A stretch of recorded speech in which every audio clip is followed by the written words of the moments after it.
Ahmed Bello tọrọ àforíjìn lórí ipa tó kó nínú wàhálà ẹgbẹ́ ADC. Ọ̀kan lára àwọn mọ̀lẹ́bí Nafiu Bala Gombe tí ó ń pe ara rẹ̀ ní alága igun kan nínú ẹgbẹ́ ADC lórílẹ̀‐èdè yìí ti tọrọ àforíjìn lórí ipa tó kó lórí ìdàrúdàpọ̀ tó ṣẹlẹ̀ kọjá nínú ẹgbẹ́ náà.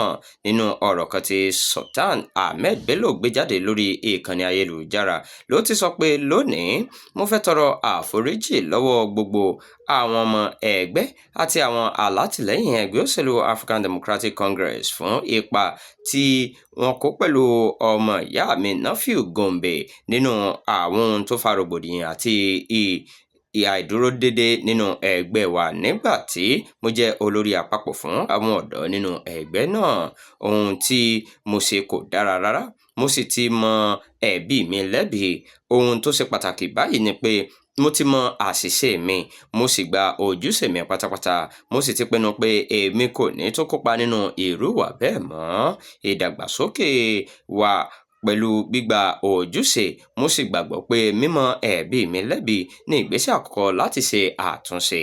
Mo tún fẹ́ tọrọ àforíjìn lọ́wọ́ àwọn àgbààgbà àti alátìlẹ́yìn pàtàkì nínú ẹgbẹ́ wa, àwọn bíi David Mark, Bauchi Lawal, Atiku Abubakar Malami, Aminu Waziri Tambuwa, Rotimi Amechi àti àwọn mìíràn tí wọ́n ti dúró lórí àlàáfíà, òtítọ́ àti ìṣọ̀kan fún ẹgbẹ́ ADC.